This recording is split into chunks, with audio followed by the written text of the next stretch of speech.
Good morning and welcome to the Maternal Wealth podcast.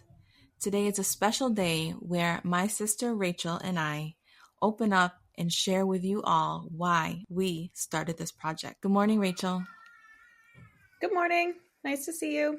Nice to see you too. I'm excited for this podcast today. Me too. Rachael and I have been working for a long time, years even, trying to get this whole project together. We have a website called maternalwealth.com that aims to connect pregnant women and families with their perfect maternal health provider. We have a masterclass called Not Your Average Birth Course, where I discuss all the variances found in hospital birth that can affect your outcome. I talk about staffing, policies, access to medications. All of this is important information to help you achieve the birth experience that you desire. So today, Rachael and I will chat a little bit about who we are and why we believe so much about this project. Rachael, if you want to start. Sure. Yes. I'm Rachael. I'm a librarian and I am a mother of one child, a daughter who's 5 years old. And it was a really exciting thing to be involved with these projects as someone who's not in the, maternal health world and even in the medical world so much. A lot of times it was great to be able to present questions and information from the point of view of someone who doesn't really know any of these things. A lot of our listeners, a lot of the people who might be interested in our resources, and to try and gather that information and try and figure out what people are looking for, what do they need, if I don't know, lots of other people don't know either. It was really great to be able to kind of come at this from two sides of the same coin. We're mothers and women and people who want to provide this really important information, but we can come at it from two different perspectives to try and get to the answers that we think people really need. A couple of years ago, I had shared with you that I was working on this website and how in my work, I was seeing such a mismatch of patients and providers, and how I wanted to create this website where women and families could go and collectively find their perfect provider. When I approached you and asked you if you wanted to be my partner and join me, why did you? I definitely wanted to be part of this because I thought it was important to bring this information to people wwho needed it. You're in the business, you see what's going on, so you obviously know that there's, an issue with people getting that kind of information. And, I have a master's degree in library and information science. So, I have a lot of experience with, trying to get information into the right hands. So as a librarian, I'm very passionate about helping people, but also I want to do it in a way that, actually makes sense and gets the right information to the right people. I also know that, you're very passionate about what you do. So I know you're coming at this from, positive, helpful place. And that, I really believed in this mission. I believe that, there's so many people out there who want, there's a huge platform now of people in the maternal health world, and they're trying to help people out there. And, I just thought, why not us? Why not our point of view and our perspectives and our experience, and share that as well.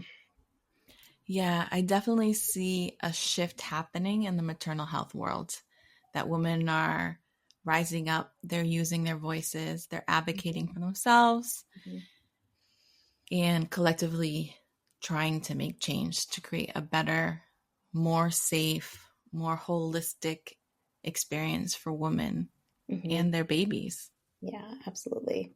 There's so much more access to information out there. There's no reason that people shouldn't be able to get, the information they need to, take care of themselves and take care of their children, and to get through this process, in the best way possible with the best outcome possible. So it's definitely has been making a difference, I think, over the years, for people knowing that they can reach out and get this information. Yes. That's so true. So a little bit about myself. I know Rachel mentioned that I'm in the field. I've been a labor and delivery nurse for just over 8 years. I started my career out in New York, and I worked out there until about 2021. Rachel and I are both located north of Boston, Massachusetts, born and raised. And after the pandemic, I moved back to the North Shore with my family, where I worked as a travel nurse for a little bit. And now I am staff in Boston. As I mentioned earlier, throughout my career as a nurse, I have seen many times a mismatch in when patients arrive to the hospital and their birth provider. For example, I have a patient come in with a birth plan that is so midwifery in the sense of they want to have intermittent fetal monitoring, low interventions, delayed cord clamping, but they have hired an MFM, a maternal fetal medicine doctor who is high risk.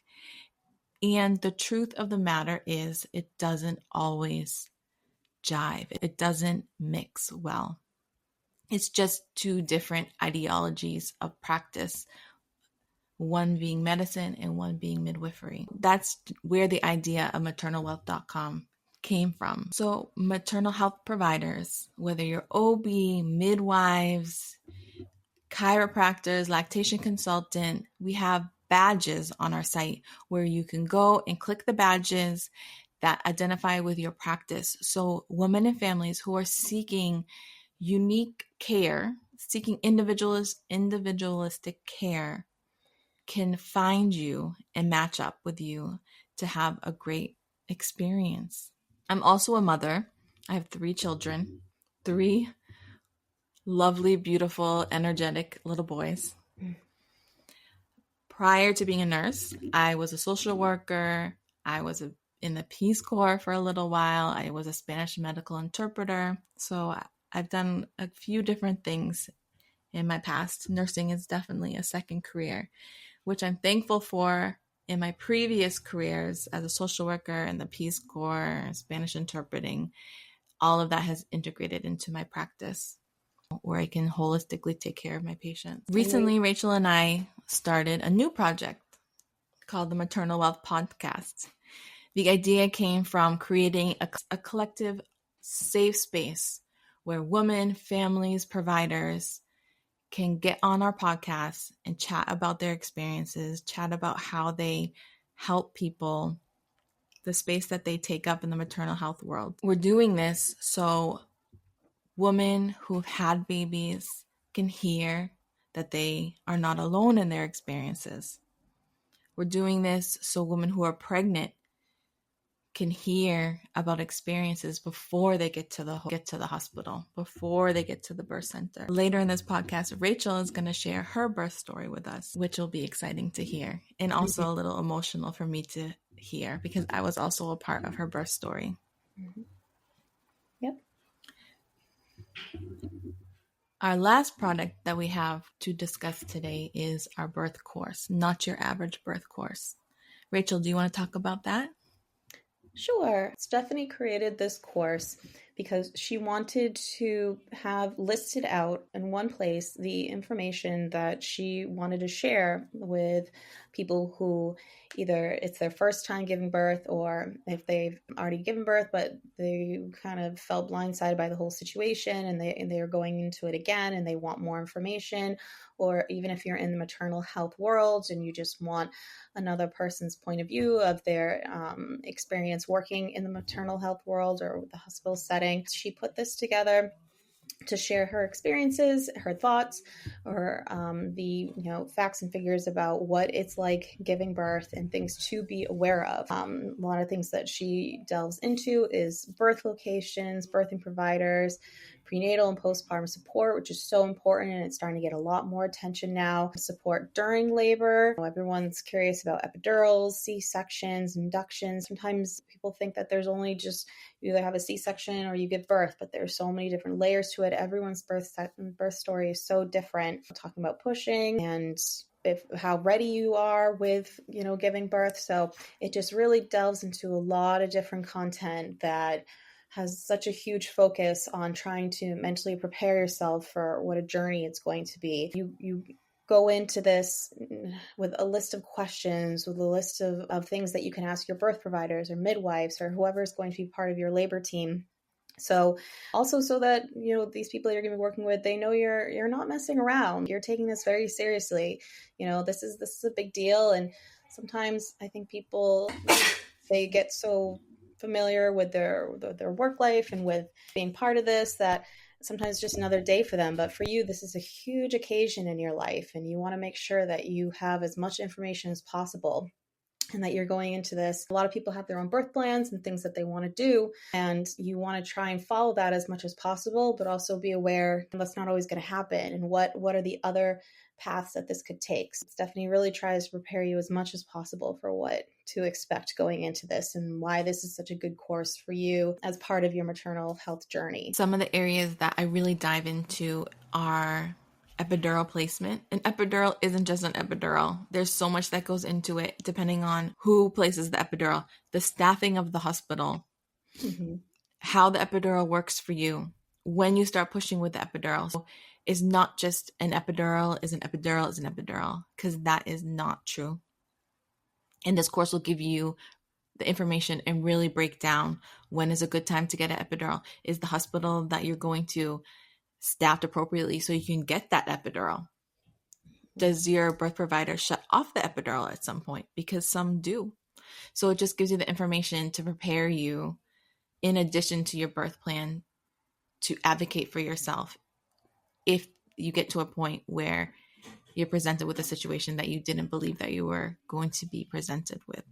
A C-section isn't just a C-section. Is the hospital staffed to appropriately provide a safe C-section for you?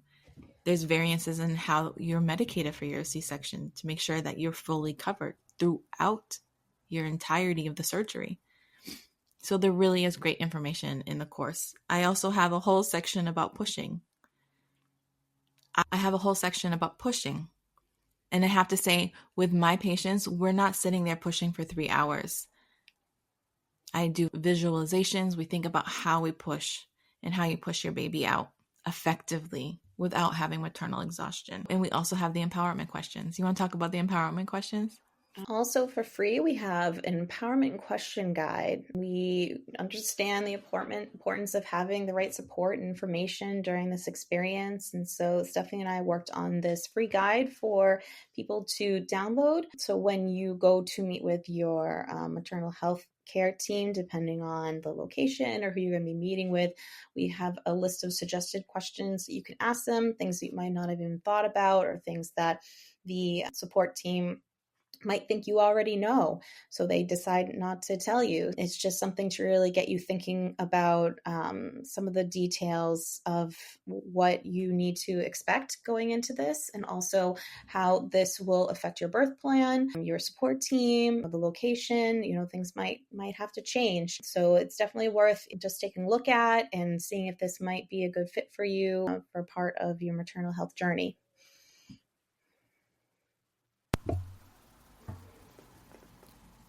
The whole idea of maternal wealth is empowerment, and to remind us of how powerful we are in our own bodies and in motherhood. Now, I'd like to turn the mic over to Rachael for her to share your birth story. Okay, sure. I gave birth about 5 years ago, actually almost 6, because my daughter's going to be turning 6 in a few months. So I had my child 2 weeks after her due date. She was due in December.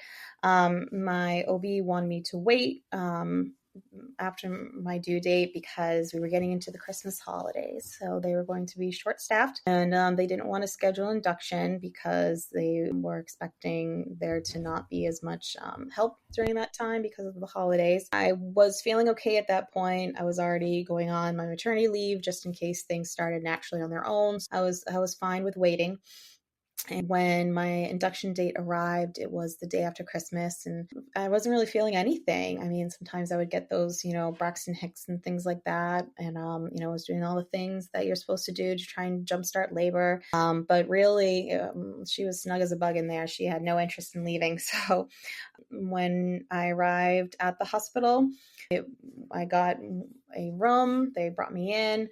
And unfortunately, things kind of started going downhill from there.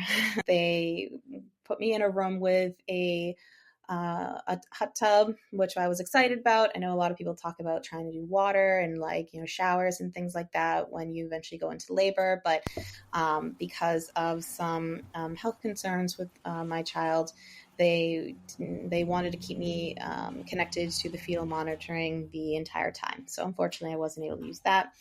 Sorry, And when you say health concerns, was it her heart rate that they were concerned about?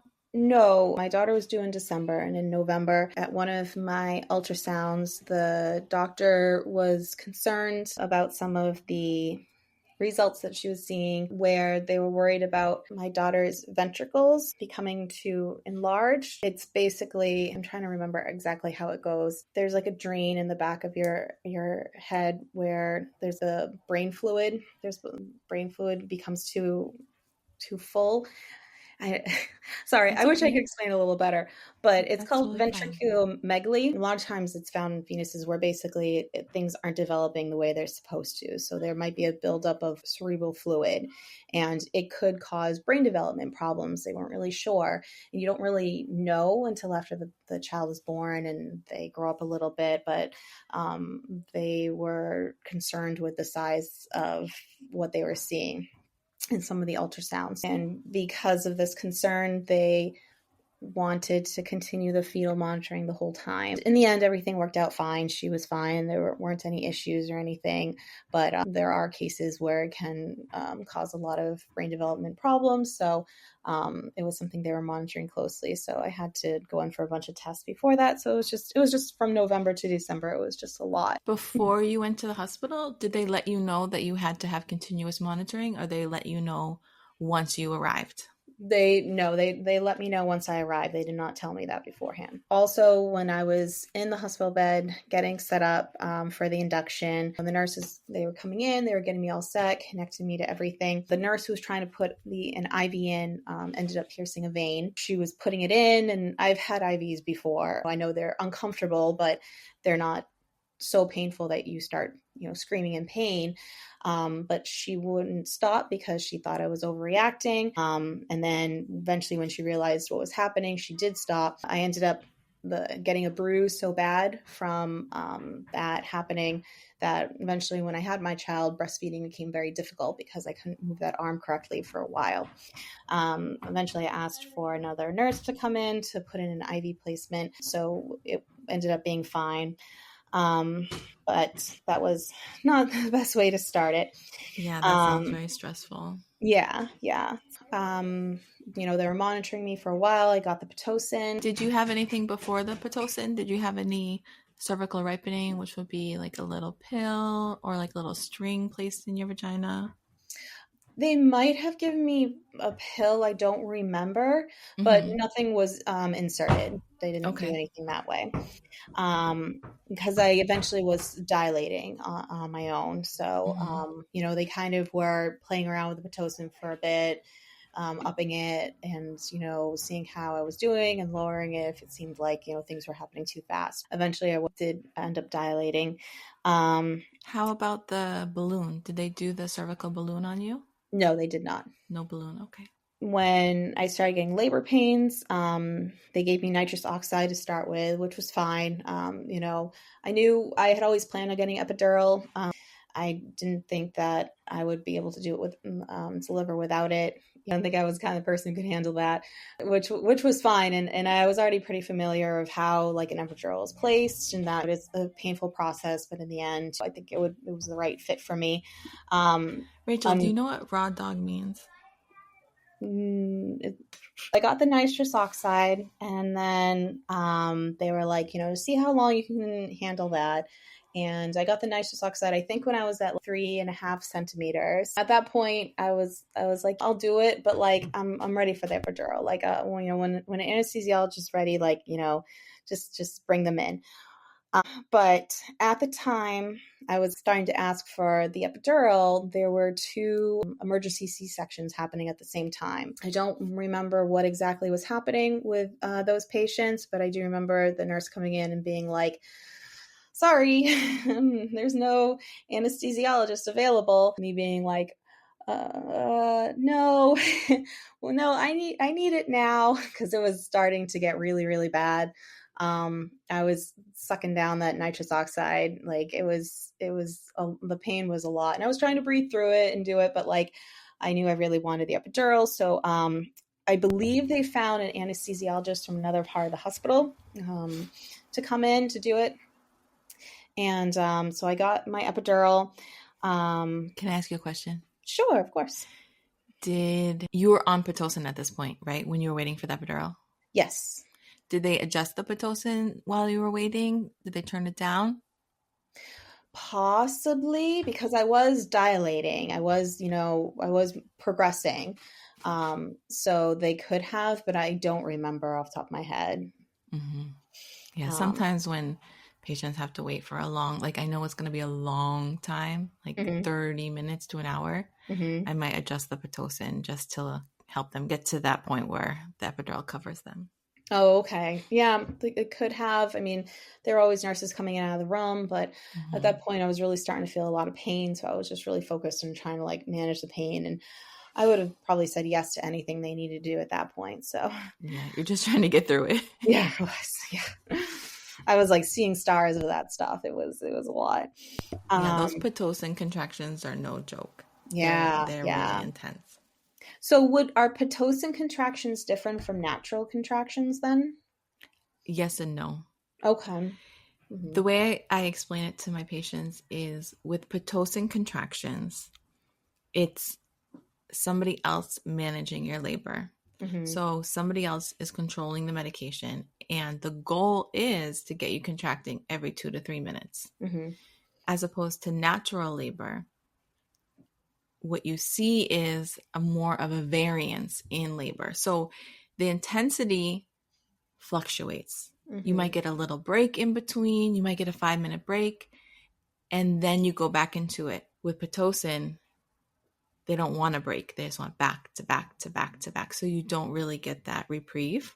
And then also with natural labor, I find the variance in the strength of contractions. So your body knows how strong to contract, because every time your belly tightens, you have a contraction, there's decreased blood flow, right? It doesn't stop, but it decreases. So your body naturally knows how much blood flow your baby needs to get through the labor safely. With contractions, with Pitocin, it's strong, strong, strong, strong, strong, as opposed to natural labor. It's strong and intense, but then you get a little bit of a reprieve, whether it's a space or like one contraction might not be as intense. So that's really how I see the variance in the Pitocin contractions and in the natural labor. Okay. And then also when you're thinking about Pitocin, you're connected to the IV. So you don't have the leeway of movement, bath, shower, and all of that to help with the intensity of the contractions, but also mentally getting through it. Does that make sense? It does. Yes. Okay. Yeah. Yeah. Because I feel like had I the chance to try and labor more on my own without just having to kind of lay there and take it, and just have to, like all my focus was on just like getting through the pain. Whereas I think, from other birth stories I've heard where people have had the chance to like, get in the water or like walk around or like move their bodies and just have different ways to focus on other things. I really think that mentality helps. But when you take that away, it makes it really difficult. Yeah. So I'm just getting back to that. So eventually, yes, the anesthesiologist came in. I got my epidural, and pain like like went away. It really, really helped. But by morning the next day, I noticed that the epidural began to kind of wear off. I was still progressing, and by now this was day 3. I had been in the hospital for 3 days since I started my induction. The day it started off, the doctor came in, they checked me, and they were like so excited. They're like, "Oh, you're at like 8.5 centimeters. You're progressing. Like, we'll probably have this baby by like noon today." And I was like, "Oh, great, awesome." And I was feeling good. Like I had some rest, I had some break from the pain, but like I was starting to kind of feel the pain come back. But I was like, that's fine because, I'm going to be able to labor soon. I can try pushing. Like we're getting a crunch time. This is it. So I was like mentally preparing myself for it. And eventually I got to 9.5 centimeters, got a new doctor, and the doctor was just basically like, every time they came in to check me, they were just like, "You're at 9.5 centimeters. Let's wait an hour. Let's wait an hour. Let's wait an hour." Every time they came to check, they were like, "Nope, you're stalled out, 9.5 centimeters." And, no trying anything, no moving, no nothing, just like came in, checked 9.5 centimeters, and then was gone. The pain was getting worse. It was getting worse and getting worse, but they wouldn't let me do anything. I was in a lot of pain. By midday, the anesthesiologist would come in. They kept giving me more of the pain medication, but it wasn't doing anything at that point. The nurses would try to help me do some things where they wanted to get me up and moving and everything, but I was in so much pain I couldn't move. I couldn't do it. I think it was just too late at that point. I hadn't eaten in 3 days. I was exhausted from the pain.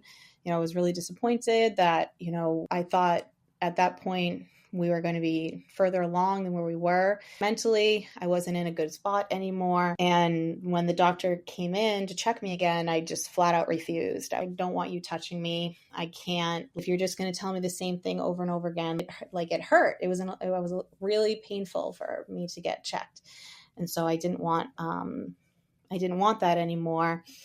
And then the doctor was still telling me I was at 9.5 centimeters. And then she was like, "Well, why don't you just try? Just try." Just like, it was so casual about it. And she's like, "Just give it a try to push." And, by that point it was maybe 9 or 10 o'clock at night, and I was just done. And so she's like, "You can either try and push where you're not ready, or we'll just do a C-section." At that point, I just agreed to do a C-section. There wasn't anything I could do anymore. Like my back, it was all on my back. The pain from my neck to down below, all the way down to the bottom of my back, was just like seized up from like being in pain so much. So I couldn't even sit up. I couldn't even like push myself to sit up. It hurt so much. So I'm like, there's no way I can push a child out of me. I just can't. I just didn't have the energy for it. They brought me in for a C-section, which was really disappointing. I really didn't want that. I did prepare myself mentally before giving birth that it was something that was going to happen, but I tried really hard to get to that point where I was, wanted to be able to labor on my own. So I had the C-section. They had given me so much medicine. By the time I got the C-section, I was sick. I was like throwing up. I lost a lot of blood before and during the C-section. I heard one of the nurses talking, and they were saying I might need a blood transfusion. I didn't end up needing one, but they were talking about that. I was just really exhausted. They were like, "Can you hold your baby?" I'm like, "No." So they just like laid the baby on me,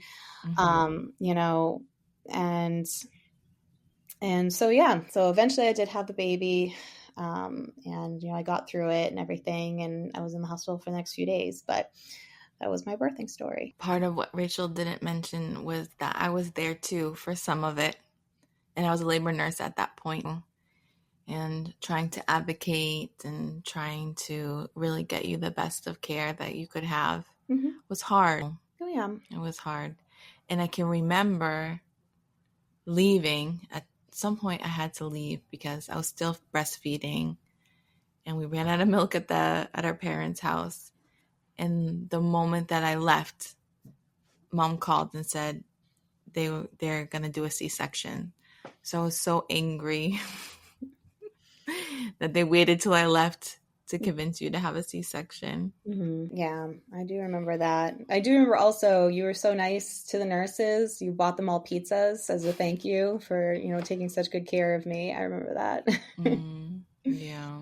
Yeah, because you know how it goes. One of the things that women don't really think about with the Pitocin is that if you are on Pitocin for an extended period of time, in your case, it seems like it was almost 24 hours. Once it gets to a certain point, then it becomes a risk for postpartum hemorrhage, which seems like you had a hemorrhage not to the point in which you needed a blood transfusion.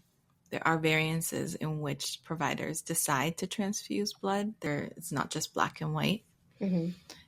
But that is one of the risk factors for being on Pitocin for a long time. Mm-hmm. I hear many women ask, is there a risk before they start Pitocin? Is there a risk associated? Can it harm my baby? And depending on the provider, the answer can vary. But being on Pitocin for a long time can cause a postpartum hemorrhage or put a woman at a high risk to have a postpartum hemorrhage. Yeah, and I think this is one of those things where maybe people in their research, they've heard of Pitocin, they know that it has to do with inductions, but there's so many different parts to it that's something they might not know until they're, getting hooked up to it. And then by that point, what are you going to do? Right. That's just another one of those things to help become aware of. What feelings arise when you share your birth story? I'm sad, it's hard talking about it because it was a very, difficult experience. And I think like a lot of people, they wish that things had gone differently. You try as much as you can to prepare for this, but there's so many variables at play.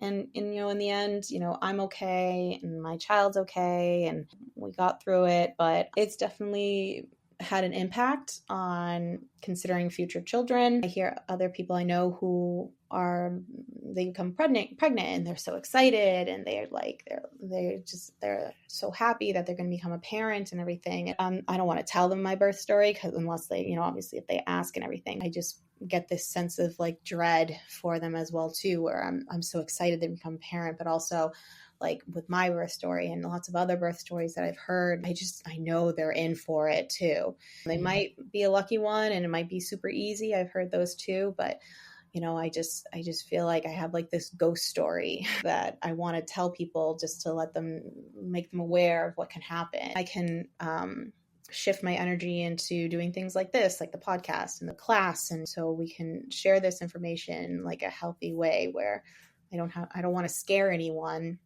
but I just want to make them aware of what to expect, because I feel like even with having a close family member who's part of this world, there was still so much I didn't know until I was in it. Then it's too late. You just have to kind of survive it.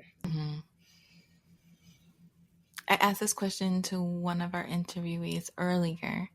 What would you like for your daughter to know about her birth when it's time, if she ever gets to the point where she's about to deliver?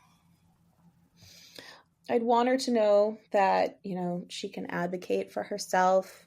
She can say no. I don't think people sometimes realize that you can say no to, some of the things that the providers offer, and that, she has support.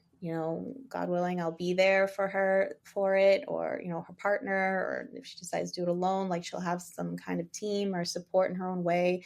I don't want her to feel like she has to go through this all by herself. I want her to be aware, like realistically aware of what going through this is like, but also to be excited about it too, because, nothing worth having is easy. It's hard, but once you get through it, you get to go through an even better experience that's so much longer of being a parent. And, that's a whole other journey. And as difficult as going through labor and delivery is, becoming a parent is like the prize at the end. Yeah, I think I'd want her to be aware, but also know that it can be worth it as well too. At the beginning, when you found out you're pregnant and seeking care, how did you decide where to deliver, and how did you decide whether you were going to have an OB or a midwife? Part of it was health insurance. So where my doctor's office was and who I was seeing, they only delivered at one hospital in the area. So I went with that. And I'd been at the same OBGYN office for many years. So I knew the providers there. So I went with people that I knew and felt comfortable with. I knew that there was the possibility of midwives out there and doulas and things like that, but I kind of already knew going into it, like I knew I was going to get an epidural. I knew I was going to try and go into labor naturally, but if not, then I was going to get C-section. Like I kind of was just going to take it as it was. The medical conditions that we found out about my daughter were very late in pregnancy. And I was also sick for a lot of it. I don't know if you remember, like I had morning sickness for like 7 months. So Yeah, you're like very sick. trying to do more than just like get through the day was really difficult for a long time. Trying to figure out a lot of the details of who would be part of my support team.